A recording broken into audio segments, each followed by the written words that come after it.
You are listening to the Park Flyer Podcast, where we discuss our RC adventures.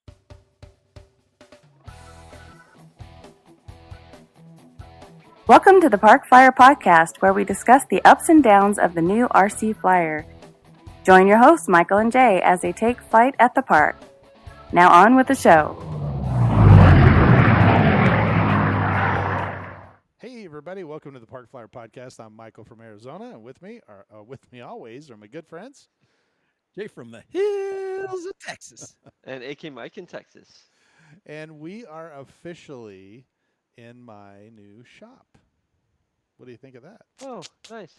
Yeah, Yay. we came up. The new house is still being built, but we were able to kind of relocate ourselves up to this general vicinity, and I've been doing some planning and trying to get it. They just painted the baseboards. You can probably see that in the background. Still got to paint the walls and stuff, but yes, I am literally sitting on a desk in my shop without anything in the background, but hopefully in the next couple of months it'll be full of RC related items. So I'm excited about that. And we just got back from the Best in the West JetRally. As you can tell, I'm wearing all the swag that I got. So I'm excited about that. And you can probably see in the background that there's a new toy in town. So before we get into all of that, though, let's hear a word from our sponsors.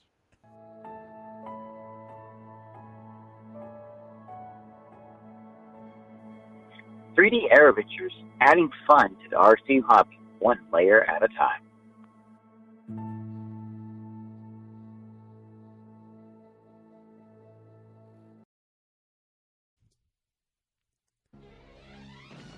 Feeling weak and powerless? Sounds to me like you need A-Power batteries. When someone needs the best, they always choose the A-Team. A-Power batteries. Get on the web and get yours today.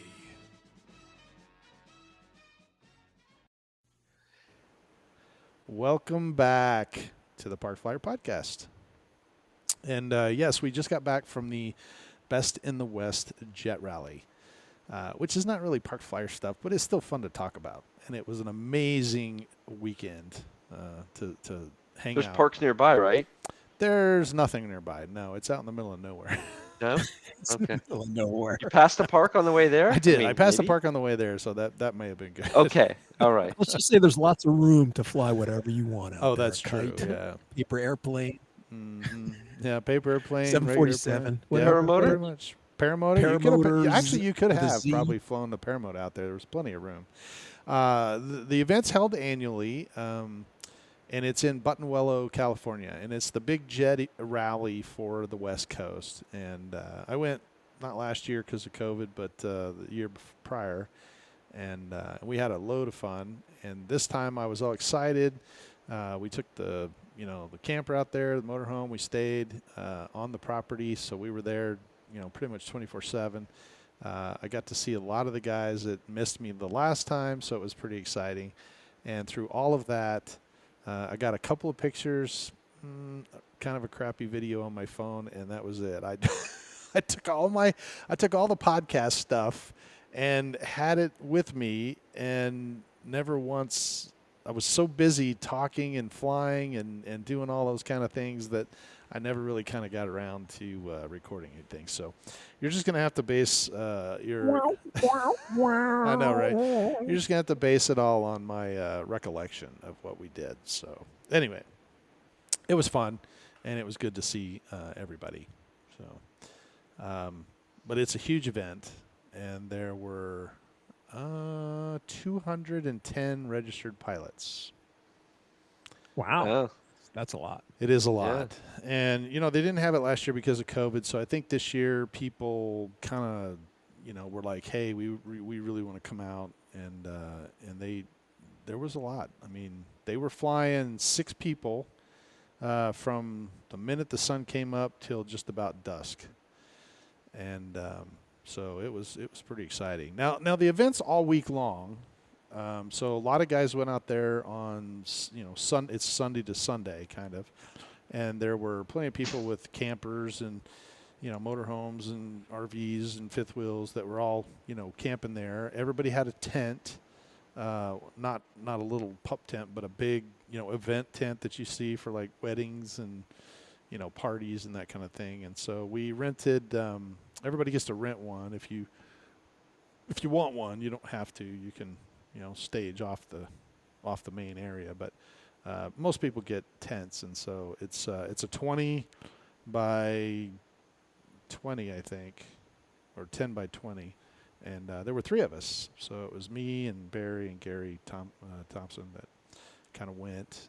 We didn't go the whole week. We actually showed up on Thursday and stayed Thursday, Friday, Saturday, and came home on Sunday.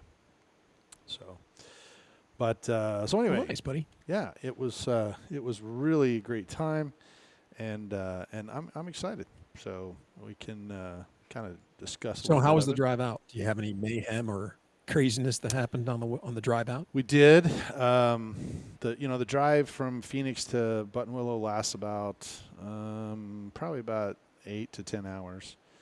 Just depends on the route that you take, and so we just crossed over, or we're just getting into Blythe, California, and we came around the corner, and literally just minutes before we hit that corner, on the opposite side was a humongous wreck, and there were only about probably maybe 25 trucks lined up at a stop. So it literally had just occurred, and it wasn't a really good wreck.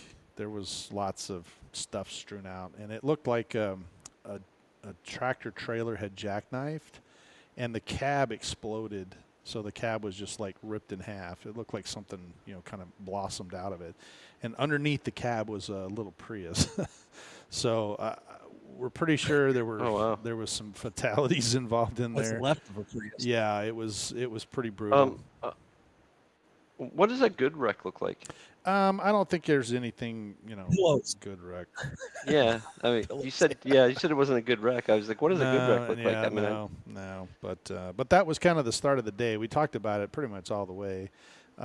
So en route, of course, Barry, my friend Barry that flies jets with me, he basically bought a new jet, and we were supposed to swing by and pick it up on the way, and so it was just a little way, it's just a little bit out of the way. Yeah, it's like 5 minutes off. 5 minutes path? out of the way. 5 minutes out of the way. And in Okay. California, there is no Good. such thing as 5 minutes out of the way.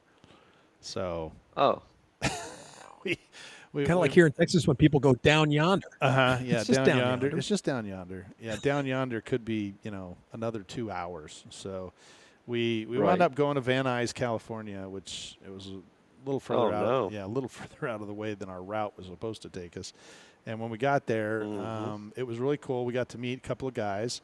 I'm going to give a shout out to Anthony. He's a school teacher, and he was there chatting with us. And he does he promotes the RC, or actually aviation, through remote control flying, and to his students. So his students are in kind of that engineering technology type school.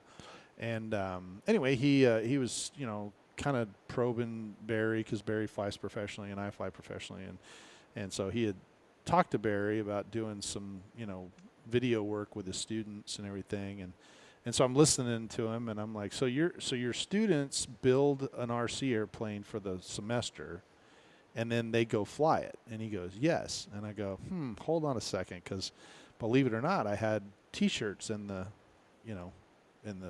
camper with us, and so that's a surprise. well, I that's not too much of a surprise. I threw them in there because I was cleaning out the trailer, and I won't really go into that story. That was kind of a whole different deal. Save it for another podcast. But I basically put all my stuff in there. Barry came in there, took all my stuff, put all his stuff, and said, we don't need your stuff. So I loaded all my stuff for nothing. We were just going to use everything he had. And so anyway, I had this box full of T-shirts, and so I thought, well, I'll just throw it, in the motorhome. So I threw it in there, and I remembered it when I was talking to this guy. So I told him, I said, well, I run a podcast, and it's called the Park Flyer Podcast, and I said, we'd love to, kind of interact with you. And he's like, yeah, absolutely. So he took down our number and has actually emailed us. at parkflyerpodcast@gmail.com. You kind of saw that. And so he's really excited about kind of getting to us. I gave him some T-shirts, and I gave one to him, and then I gave him a couple for his students. And I told him, I said, look, there's always a student that excels. So when you get back, reach out to me at our Park Flyer Podcast Gmail account, and we can try to, do something, or maybe we can get on a video conference together and kind of chat with them as Park Flyer staff. And if anything, I can at least talk to him. So he's really excited that I'm a real pilot, an airline guy, an instructor guy, an aerobatic guy, RC guy. He's like, oh my gosh, your credentials are really long, and he thinks it'll be really good for the kids. So I think Barry's going to do something with him, and we will too. So Mike, it's really interesting because I think we've been doing this podcast for 5 years, right? 6, yep. Mm-hmm. It's our 6th 6, year. yeah. Mm-hmm. And I mean, you've been able to keep that whole lie about you being a pilot and everything going for this whole time. I was like, that's pretty cool that you can really make that happen. Yeah, that is. Oh goodness, now you're going to get me in trouble.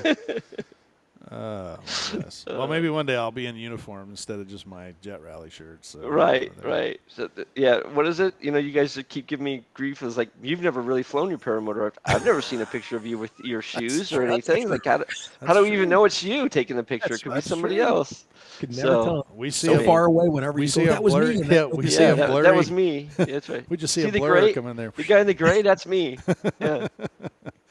Well, anyway. It's fair. It's fair. Yeah. So anyway, if Anthony's listening to this podcast, we're looking forward to kind of reaching out and maybe doing something with his class. Yeah, that'll be good. It'd be kind of cool. Yeah, he's like, oh, if you ever come over to L.A., man, I'll come get you and you can come talk to my class. So he was super excited, and it's always good to see guys that are excited and very knowledgeable. So he flies jets as well. So his class builds more like Park Flyer stuff, but they have 2, I think he said they had 2 projects going right now for this semester. At the end of the semester, they'll get to fly it.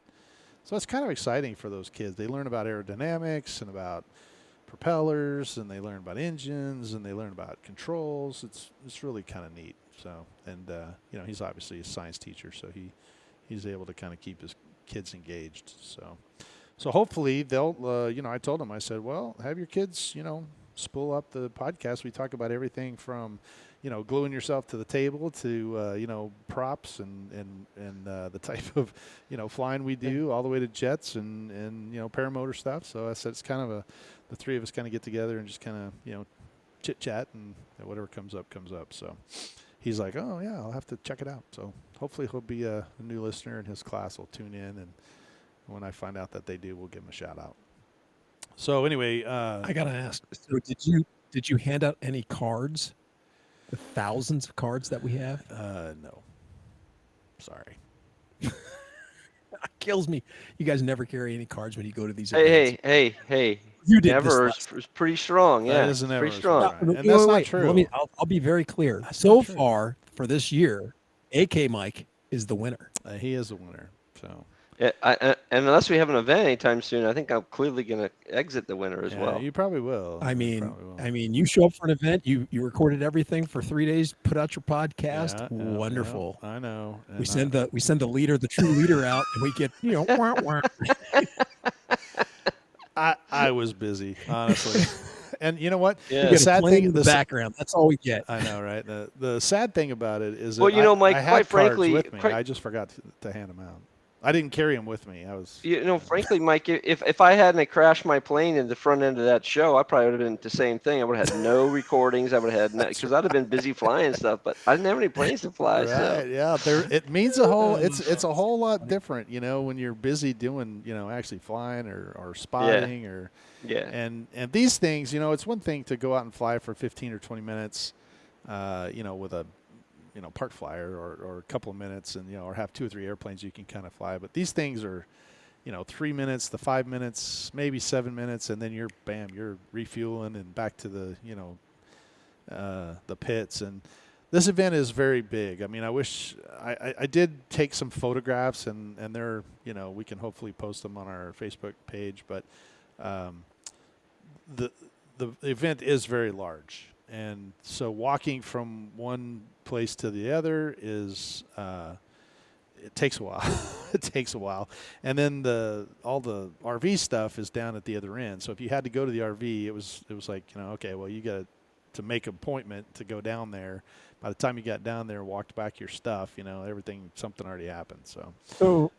So I heard that you guys didn't get a good, like, okay, so at the electric festival, we have primo, parking, because we're like the first guys there. So we're like right there. We walk out, we're right in the middle of everything. Right. The camper or whatever we have is always right there. We're at the primo spot.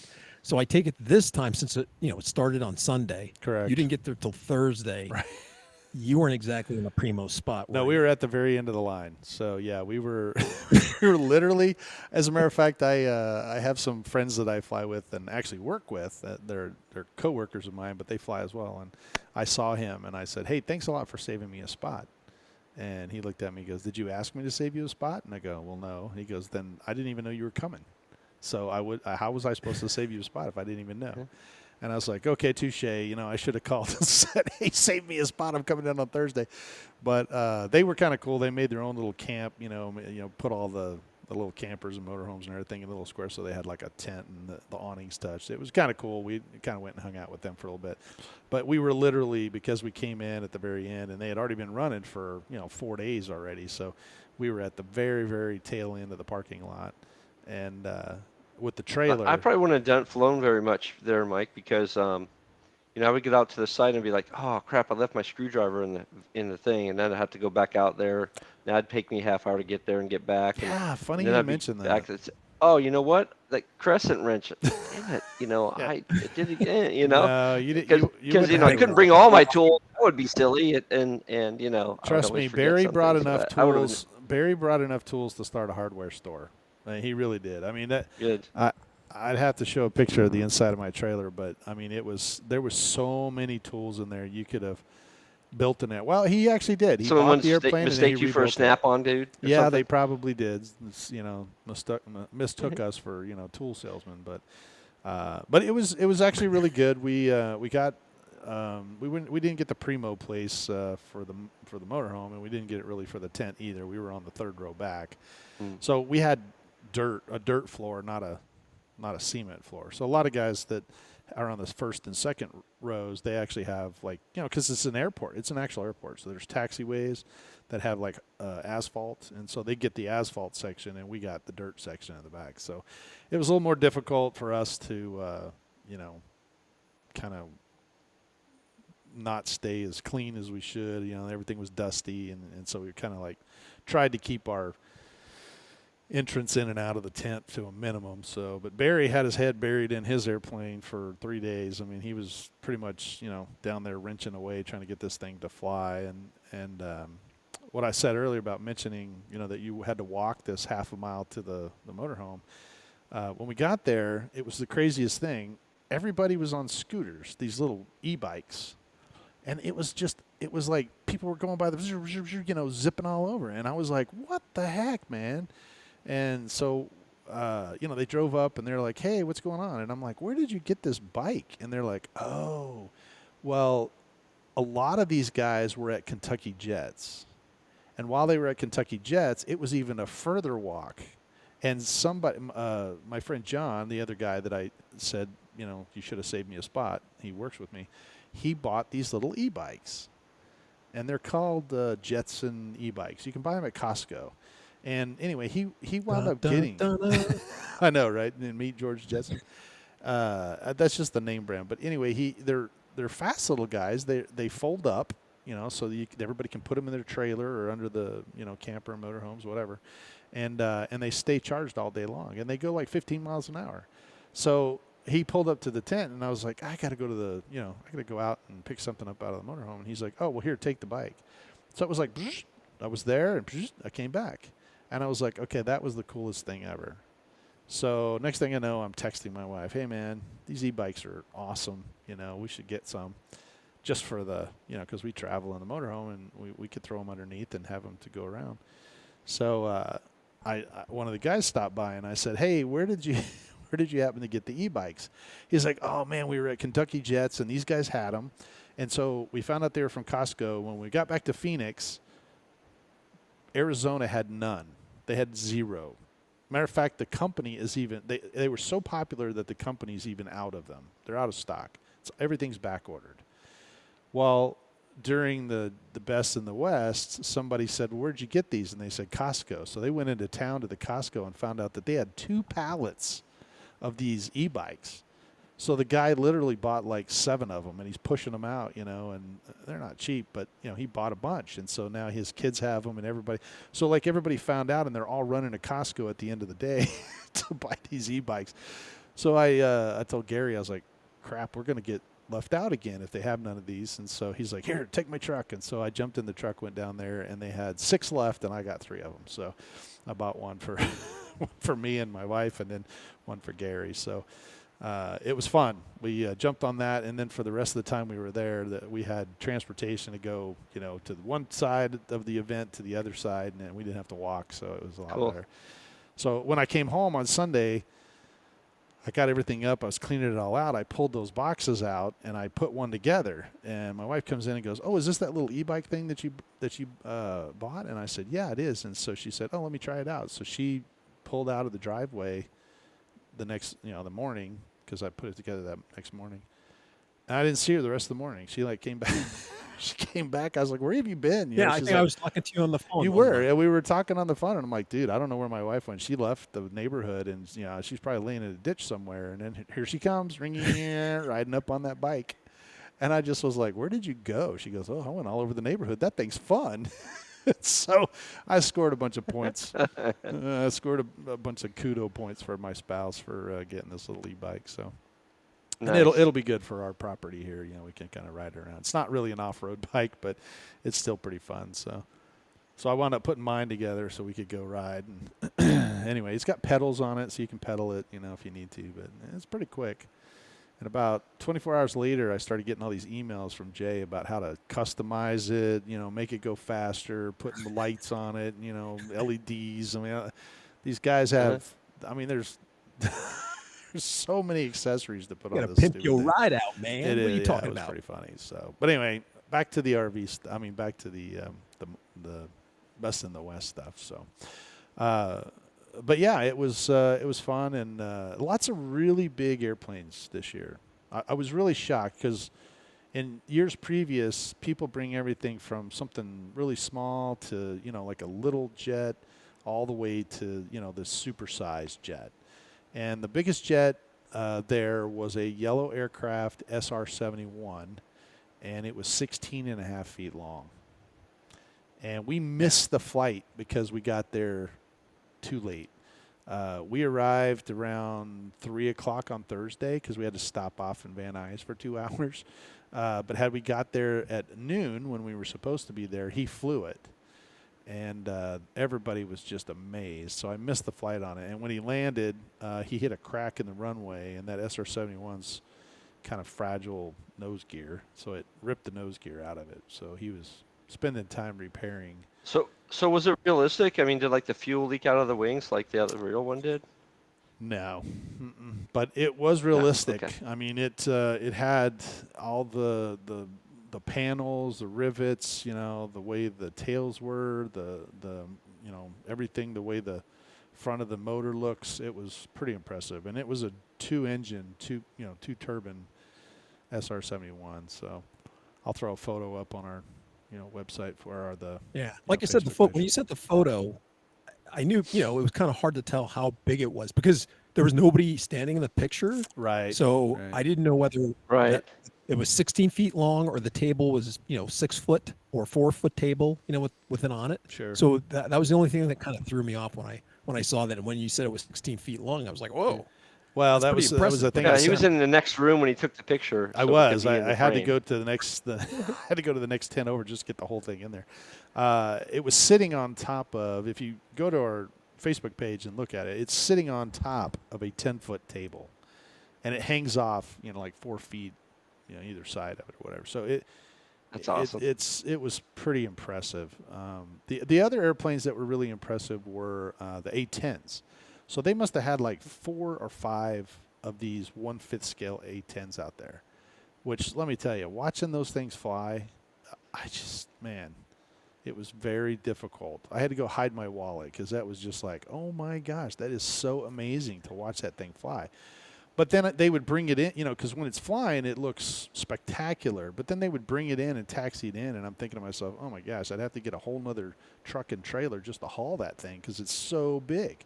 It's like literally the size of my pickup truck. And, it's got like a 10 or 12 foot wingspan, and it stands up like the tail of it's like, I'm 6'1", and the tail of it's like right to my chin. And the dudes are pushing, it takes two guys to kind of maneuver it out of there. And but it was so awesome to watch. And there were 2 or 3 of them that all took off together, and they were doing that kind of low altitude stuff. It was pretty cool. So anyway, you guys are giggling. What's so funny? It's like I had my just the A10's a great plane. I mean, so that was the other that was. I was just thinking if you do get one, now you have a little e-bike to help taxi the plane out. Oh, that's true. I can just I'll have to just buy an RC tug and then just tug it out. So. No, but I took my A10, my little, my 80 millimeter A10, because normally we go out in the mornings, and since we were there, I was all prepared. I was like, oh man, I'm going to take my A10 and I'm going to go out and fly that in the morning, and then I'll go fly these turbine jets in the afternoon, and so I was all excited, and I took my batteries and everything, my big battery charger, and I got it all set up. And when we were at the electric festival, somebody packed up and didn't put the cord. I'm not mentioning any names, but somebody, whoever that may be, because it was one of us, it could have been me. I did not, or somebody didn't put it back in the case. So I got it all the way to California, had no way to turn it on. So I couldn't charge any of my batteries.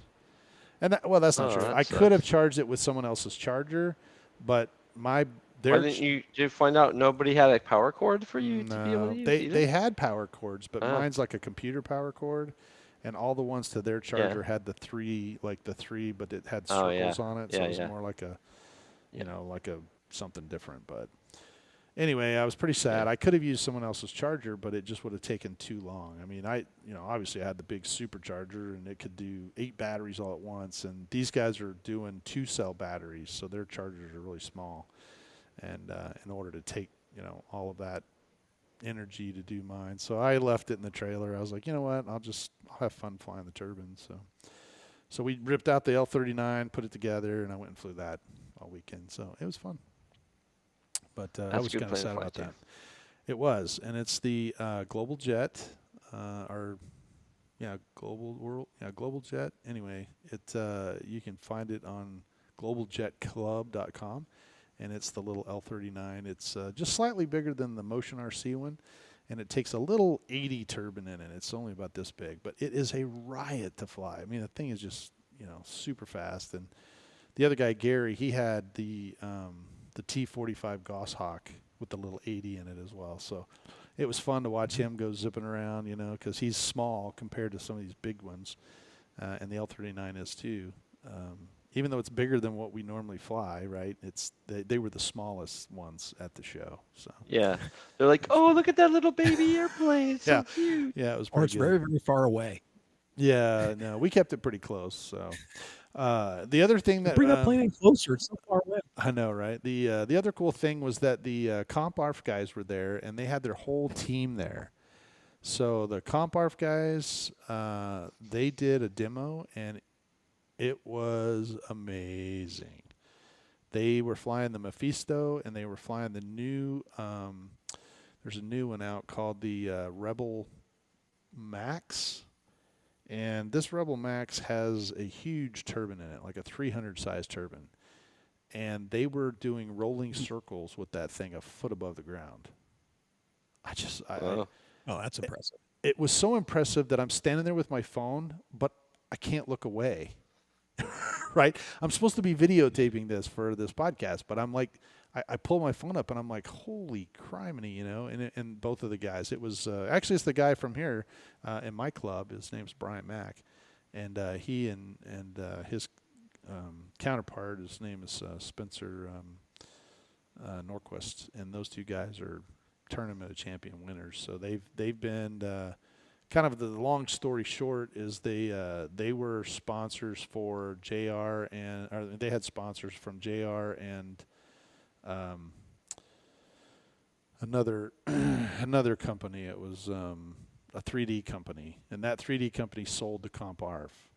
So now they're CompArf pilots because that company got bought. So now they have access to all these jets, and so the owner of CompArf is like, hey man, we need to get you guys to start demoing these jets. And so didn't take them very long to get their turbine waivers, but now they're going out there like it's a 3D airplane and just hucking this thing. And Spencer Norquist, he got the airplane hovering, and then the way the airplane, the Mephisto has a weird nose to it. It's long nose, looks like a dolphin, like Flipper. So he came down the runway and pitched it up and then started moving it like Flipper. So it was like, doing that whole walk in it where it would go forward and then back and then forward and back, forward and back. And then there were the bushes out there, and he would forward and back like a dolphin on the water with his tail, and then he would go up and over and then back down onto the ground, and because he was only like inches above the ground. So he would hop these little bushes, and it was pretty impressive to see. So I called Jay actually right after all that stuff, and I'm like, oh my gosh, dude, you got to come out here. You have to make the trip, because it's just, if you haven't gone to an event like that, it's definitely worth it, because you're just in awe of the quality, B, the talent, and just see the amazing things that you can see in an RC world that they're doing some crazy amazing things. So it's pretty good. It's pretty cool. Cool. So the first day we kind of got there and set up, and then we went out and flew.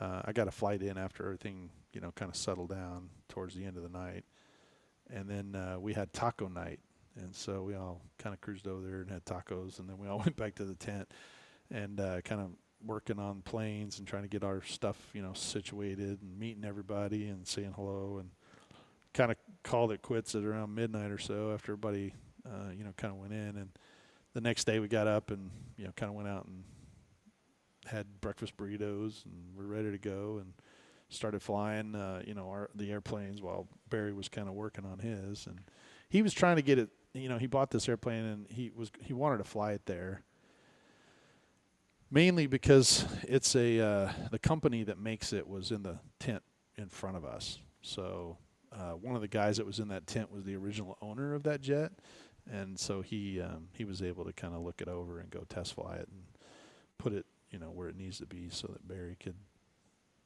have it all set up for him. So it worked out. Well, that's a good idea. I can understand him wanting to do that while he's there. Right. Yeah, sure. Well, it just took him a little longer than I thought. Because he started diving into it, and then he realized, oh man, this is not right. I want to change this, and so he's kind of cranking on it because he's trying to get it all. He had to put a new tank in it. He put his turbine in it. He had to put his receiver in it, his batteries in it. He had to make a little battery tray because he uses a different battery than the other guy did. And so it just became one of those things where he was constantly, had his head in this airplane, and we were making fun of him because everybody would be like, hey, didn't you come with Barry? And I'm like, yeah, he's got his head up the tailpipe of that airplane. And they would all start looking around, and sure enough, a couple of times it literally, he's got his head down and it's inside the airplane, and all you can see is his shoulders and his elbows, and I said, see, there you go. He's got his head up the tailpipe, and everybody would laugh, And but there was some good vendors there. Peter from Baja Hobbies was there. He had some products. Guess who else showed up at the jet event? I was quite surprised. Who's that? Mr. Tim Hanstein from Northwest RC showed up with a what? Yeah, I think I caught him off guard. He wasn't expected to see me there. When he rounded the corner, he goes, "Hey." And I laughed. I was like, "Oh, come over to the dark side, have you?" And he's like, "Mm-hmm." So he said it was his first time flying the jet, but obviously he had a turbine waiver. He wasn't on a buddy box. So I think he flew some before and got a waiver, but this was his first flight with this particular jet. So, but he did really, really well, and they were having a good time, and it was good to see him out. It's something other than Because normally when I see Tim, he's behind the table, he's selling stuff. Or he's flying a demo. Yeah, he's flying demos or whatever, but mostly he's selling, or kind of working his business. And this wasn't a business trip for him. This was purely, pleasure of him to go out and have a good time. And it was good to see that he was able to kind of do that. And did he have to travel far? I don't remember. I don't think he. He was at a different. He was down here for something else. There was something else that was going on, and he came down for the 3 days that we were in. So I don't think he has to travel too far because he lives in Oregon or Washington, I think. So. But he was either on his way or he didn't have a whole crew with him. I think there was one of the other guys that usually travels with him that was down there, but it wasn't like he showed up with his whole, all of the kids in tow, so to speak. Right. And it wasn't that kind of event, so it wasn't like he had to drag a bunch of product down for everybody to look at. Right. But yeah, so I saw him, and then who else was there? The BVM guys were there. They introduced this year a new F-15. It's a plug-and-play version. It is truly amazing. I had my F-15 there, and I did not fly it. I actually put it on the sale block. They have a little area on the flight line. I didn't sell it, but I put it out for sale to see if I could get any hits. And I did get someone that came in and was wanting to, kind of negotiate with it, but what he was wanting to do with it and what I was trying to do with it were two different things. And he wanted it for an EDF, and he wanted me to take everything out of it and just sell it in the airframe, and I wasn't willing to do that. So, what do you care if he wants to mount it on the wall? I mean, if he's going to pay your price, what do you care? Well, if he would have paid the price, he didn't want to. He didn't want to pay the price. He wanted me to take everything out of it and then not pay for any of that stuff. And I'm like, well, what am I going to do with a set of tanks that go for this airplane? Who's going to buy it? Right. Those were very expensive Kevlar tanks. And I don't want to remove them because they're E6000 in there, and that means I'm having to, get my screwdriver and my knife and cut it all out while I'm standing there. And I'm like, yeah, I'm not willing to do all that. I'd keep flying it before I, tore the whole thing apart and just gave them the frame.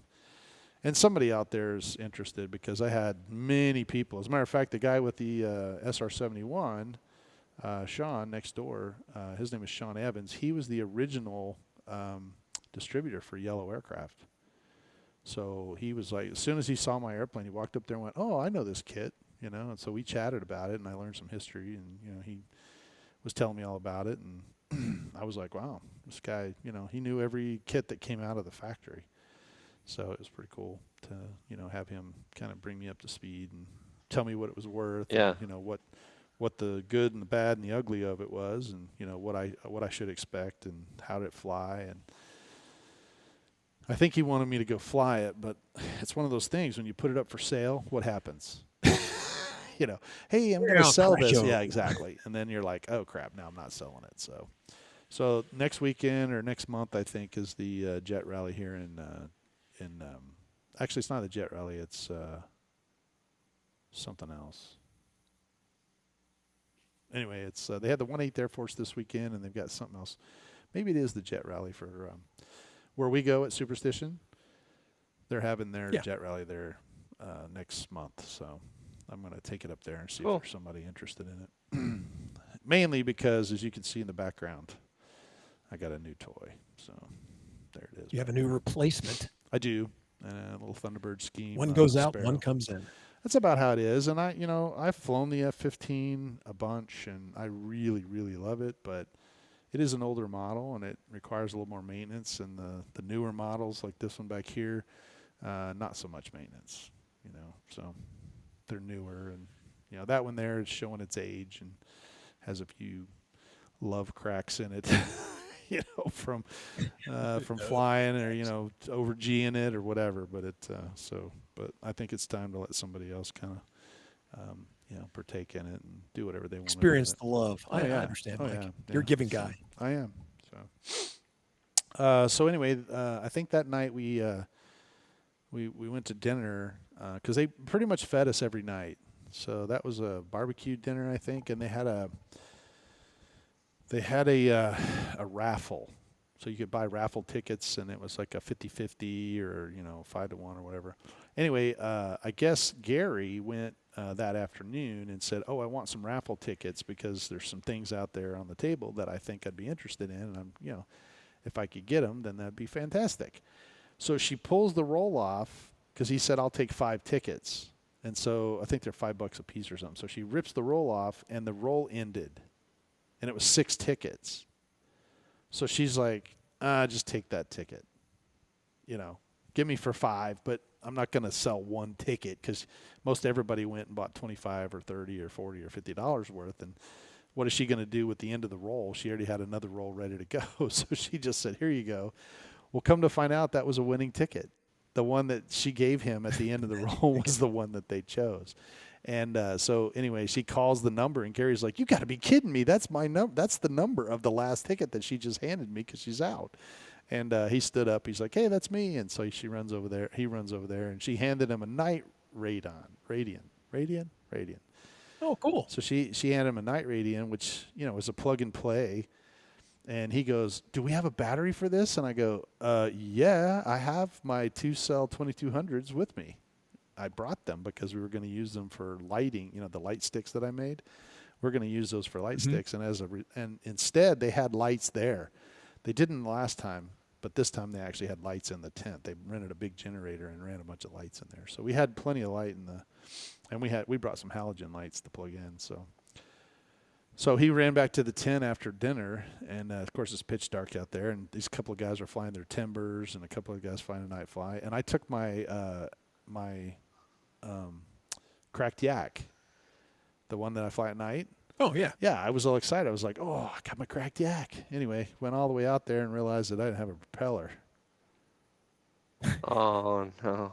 And I'm at a jet event, so how many people do you think? The O-ring fell off the crack? The O-ring Yeah. fell off of the cracked yak when it broke, and the propeller, somewhere got either put out or broke or something, and it was not in the trailer.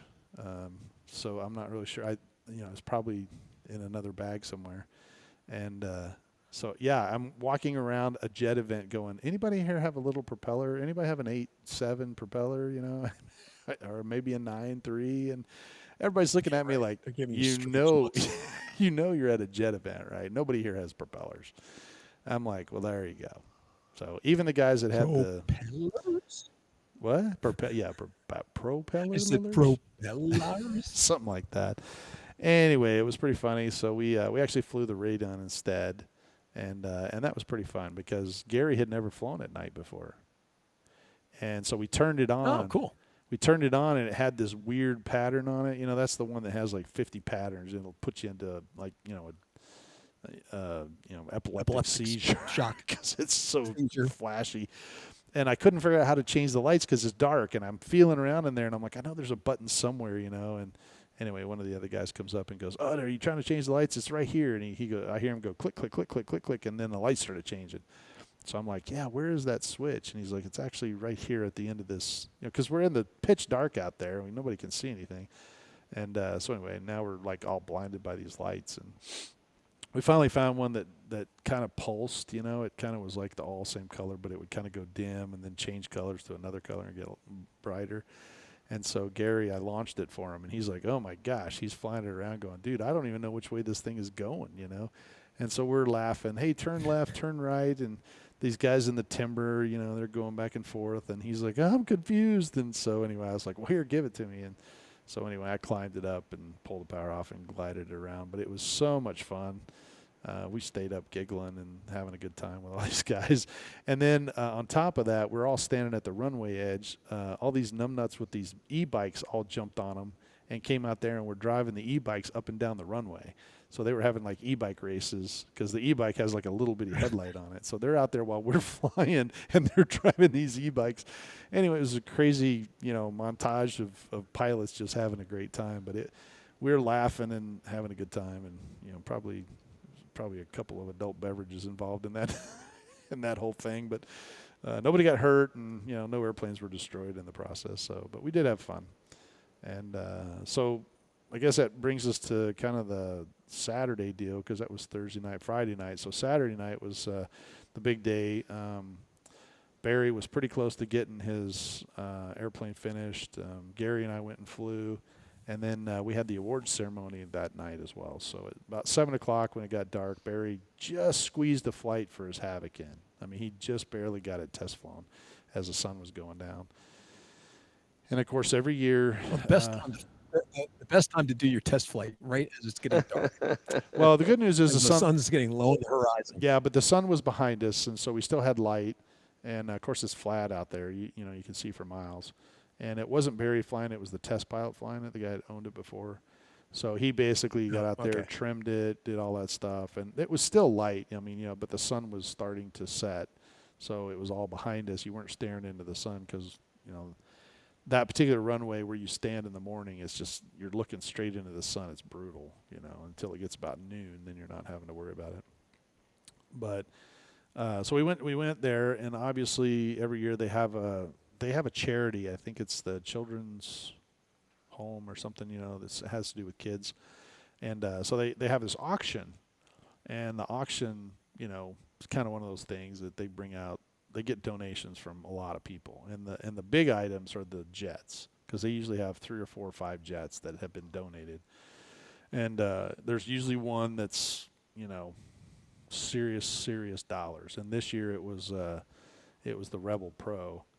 I think it was the Rebel. Anyway, it went for way more than you could buy it retail for, but it was for the kids. Everybody was kind of bidding it up, so it finally got to who it needed to be. But we were the children's. That's right, the children's. But we were sitting at the table, and this little sparrow came up. And if you're listening to the podcast, I'm in my shop, and the sparrow's sitting behind me.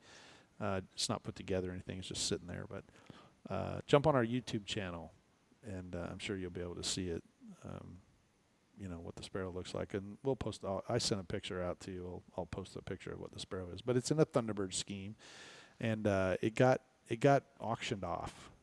And I actually threw my name in the hat, for during the auction, because Barry was sitting next to me. He was looking up prices and stuff, going, oh, man, this is a good deal for this one. So, we were bidding on it. And it got kind of out of our price range. We weren't really wanting to pay that much for it. And so anyway, it wound up selling. And then at the end of the auction, the guy basically said, oh my gosh, we sold this one. We auctioned it off, but it's not the one that we thought it was. They thought it was a plug and play, and this is that's right. They said it was a plug and play. Yeah. Right. So they were talking a plug and play, which comes with everything, right? The only thing you have to put in it is a turbine and a receiver battery, and you're good to go. And if you want a gyro, you throw that in there too. But this was not. This was a basically an ARF is what they call it. And so anyway, the guy stands up and he says, okay, well, there was a table over here that was bidding. Who were those guys? Well, they were all talking. So I went like this, I pointed to the guy next to me because he was the one bidding on it. So I went, oh, it's him, like that. And I just happened to stick my hand up in the air, and the guy saw it and went, sold. And so I was like, oh, no. First time at an auction, huh? I know, right? It was. I said, no, it's his. And he goes, no, it's yours. And I was like, gosh, dang it. And so Ernie and a bunch of the other guys. He was like, I don't know this guy. I've never seen him before. No, he had already gotten one. He's like, dude, I'm not taking 2, so that one's yours. So anyway, I wound up donating to the children's cause and, brought that thing back home. So it was kind of fun, but I was excited, and it does look good. I mean, I like the color scheme. I can move out of the way and let you see it, so it's kind of cool sitting there. Definitely. It definitely looks good. It looks like a T1, and it's about a 70-inch wingspan, so it uses the same motor as the F-15 and the L-39, so I could actually fly all 3 of those with that same motor, so it works. Now that's good. You sort of following my battery principles. I am, and actually don't get a bunch of different jets with different size motors. And that's true. And actually, the Swin motors, we were kind of representing Bad Boys RC. They're here in Phoenix, and if you are looking for turbine type stuff, check them out at badboysrc.com. And anyway, they had given us some shirts and hats and stuff to wear for their Swin turbines, and so we were looking at some of those, and we were flying those. All of us had Swin turbines, and so One of the cool things about their particular setup is that all of the data is on the motor itself, and then you just buy the little ECU that goes in each airplane, and then when you just take the motor out of one and put it in the other, it automatically connects. So the other turbine, everything is all in a package deal, and you have to take everything, the pump, the ECU, the turbine, all that stuff has to come out. But in this one, you just have to pull 2 wires off of it and stick the 2 wires in, or put it in the next airplane and put 2 wires back, and it works fine. So Barry's got a 300 that he flies three or 4 different airplanes with, and of course it adds up hours on the motor a little quicker, but it's very convenient because you don't have to buy 3 or 4 or 5. So it kind of sounds like us when we first started and when receivers were super expensive. So you might have 1 or 2. Correct. And you go, I got this new plane. And so you'd have like 3 or 4 planes. You'd be sharing one receiver between all 3 planes and just pulling them out, replugging them in. That's exactly the way it was. You're doing the same but thing. This is a little more than the $50 we were spending on those things. So turbines scale, aren't cheap. Scale as you get into it. Yeah, that's true. So, but we had a wonderful time, and Sunday morning we got out, and all of us were flying. So we flew for a little bit. Barry got a couple flights in on his, and I flew the L-39. I will tell you that on the other side of that coin, as fun as we had, there were some spectacular crashes, which is very rare. I thought that's why you go. To see the crashes. No, you don't want to see that. I mean, NASCAR. You would see it at NASCAR, but NASCAR has teams that support one another. This is an individual that just pumped a boatload of money into that thing and to watch it happen. Now, I will bring up this is our safety. What do you call it? The safety moment for the podcast. Okay, so let's talk. Let's talk a little bit. I know we're running out of time, but we'll talk a little bit about. Jay, 3 fingers. Jay's 3 fingers, holding up 3 fingers. Let's talk a little bit about spotting, what a spotter does. Okay. What is a spotter supposed to do, Mike? I think he watched the guy flying the airplane going, wow, that's really cool. You're doing a great job. Okay, you're a good spotter. Yeah, that's not what you're supposed to do, but yeah, you did. You're a good spotter. Jay, what's a spotter supposed to do? Well, I would assume that he's looking at other people's airplanes and he's in awe at their flying and just wishing that his pilot would be able to fly nearly as good as they could. Okay, perfect. So, both of you guys. Where's my plane? Oh, crap. Both of you guys are exactly hit the nail on the head of what a spotter's not supposed to do, right? So in Mike's case, he's exactly right. In Jay's case, watching the air show is what we call it. A spotter for any airplane, whether you're at the park or whether you're at a club or whether you're at a rally or wherever, the spotter is responsible for your aircraft. And what they're doing is they're watching your aircraft go through the air to make sure that you are not getting in the way or coming in contact with someone on a trajectory, right? So if you're going downwind, then you tell your guy, just like a spotter at NASCAR would say, okay, you need to stay low. Because you can see the other airplanes. He's just laser focused on his airplane. And when you have an airplane that's moving 150 to 300 miles an hour, you're not looking around. I mean, you're focused on getting this airplane turned around, and you're in a very tight pattern, and you're with 6 other airplanes. So your job is to watch his airplane and just tell him high, low. You're coming, you're behind a guy. This guy went vertical, so stay low. Don't, or go vertical. You can, if he wants to do something, you can say, okay, you can do a loop. You're clear for the loop. And then when it's time to land, they have these paddles, and you call out, you lift this paddle with a number on it. That's your number where you're at. And so the station number for me at that time was like number 3. And so I'm like, okay, 3 is going to a gear pass. And that tells the guys on the starting line to start up. They're in the number 3 slot for startup. They'll start their airplane. We do a gear pass. I call landing, still holding the paddle up, and then he comes around and you watch him land, and then you call clear of the runway, drop your paddle, pick up your airplane, and go to the pits. So it's a very, coordinated deal, and the spotters are very good at it. And you'll hear everybody there's 6 pilots and 6 spotters, and we're talking not loud, not really loud, but we're telling our pilot what what he should be doing, right? So he's flying, and he's just doing his thing. If he wants to do a loop or roll or figure eight or whatever, you're watching that and then telling him, okay, peel out high so that you're not in the, everybody's coming around, and you don't want to be in the face of everybody. So just peel out this figure eight high, and so that's kind of what you're doing. So my safety. So not to be defensive or anything, but I haven't lost I spotted a lot of planes, and I haven't lost a plane in the air yet. When I'm flying, I have, but not when I've been the spotter. Right. And that's kudos to you, right? Because you've been watching it and you've been directing your pilot. So safety tip of the day. We had an incident. There were 4 pilots up, okay? 2 of them were flying sport-type airplanes. One of them had a very what they call a Viper XL. So it was a larger 5th scale Viper jet.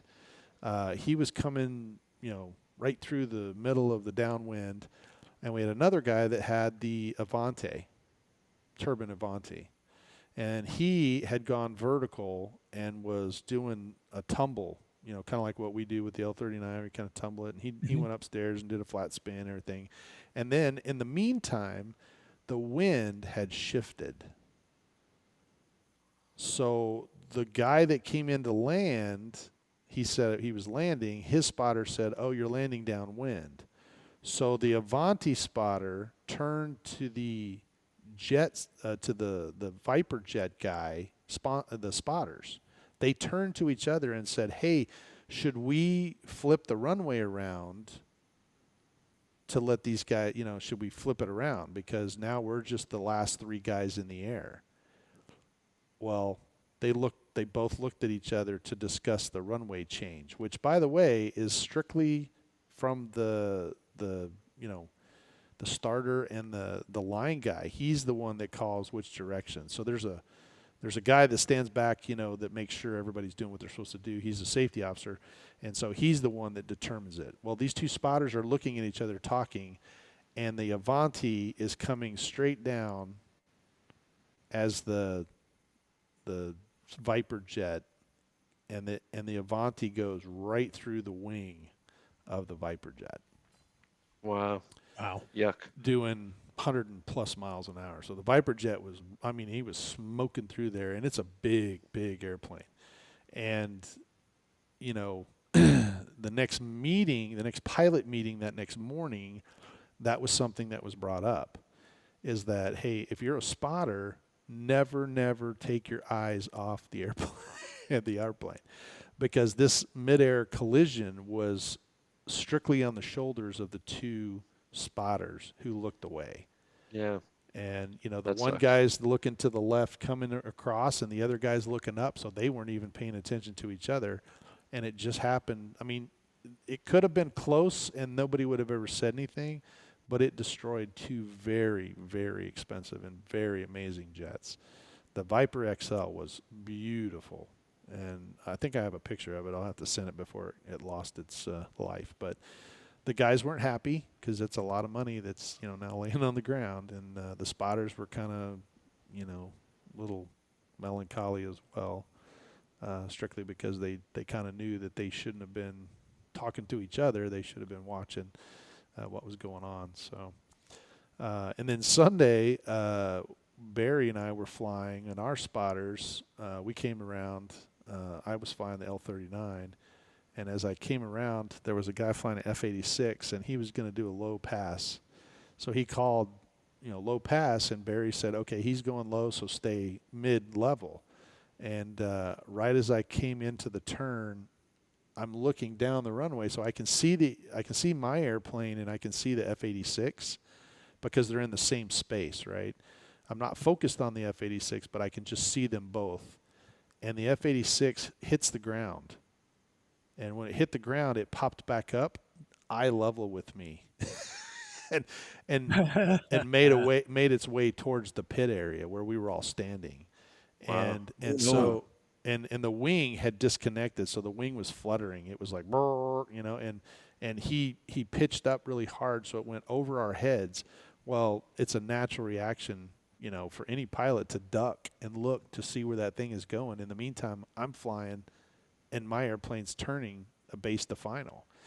And Barry was diving down. I was like diving down, and then I realized, holy crap! And I look back, and all I'm looking at is the nose cone of my airplane. So it's a profile that's non-existent, right? And luckily for me, I kind of let off of the sticks and let it just kind of come down the runway until I reacquired it. But I told Barry, I was like, holy smokes, man. I looked away from that airplane, and then I had to reacquire something that's flying 80, 90 miles an hour. It was a little disheartening for me too, but as soon as it hit and the guy was, in the emergency situation, I chunked the gear down, flaps down, and I just did a 180-degree turn, came back and landed on the runway so that he could have the whole airspace if he needed it.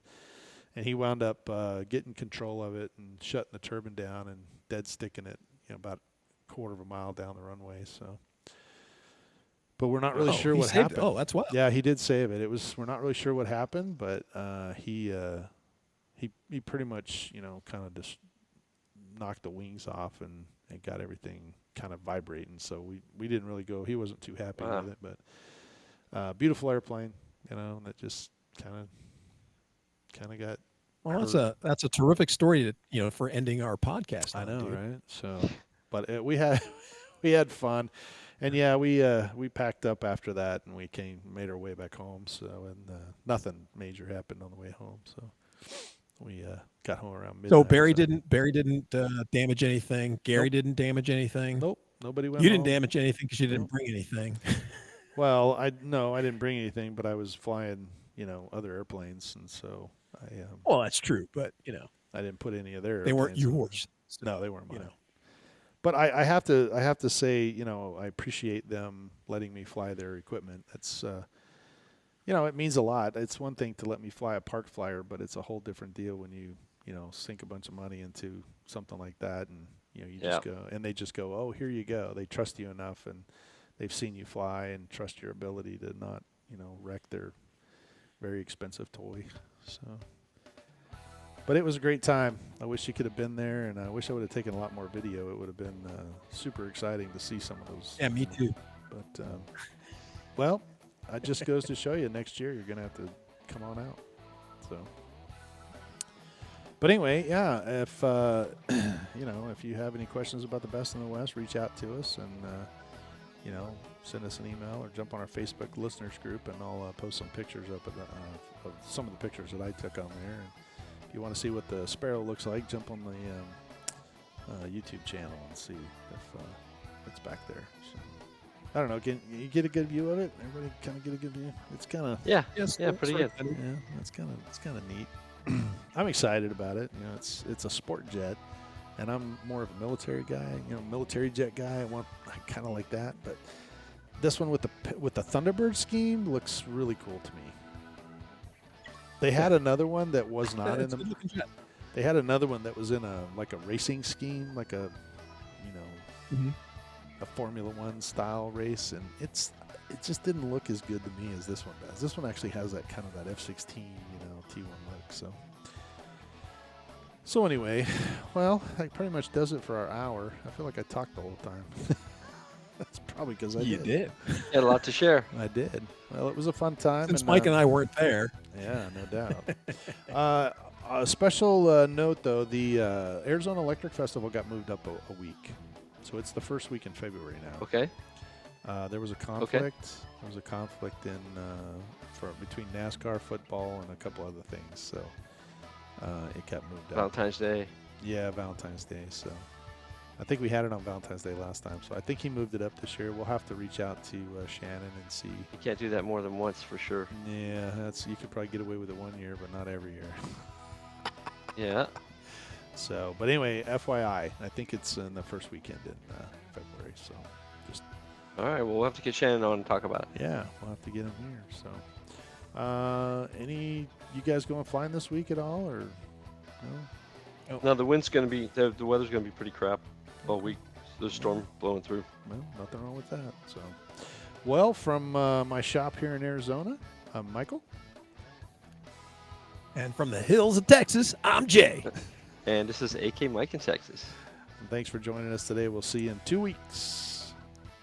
Let's fly. You have been listening to the Park Flyer Podcast. Thank you for joining us, and we look forward to your next visit.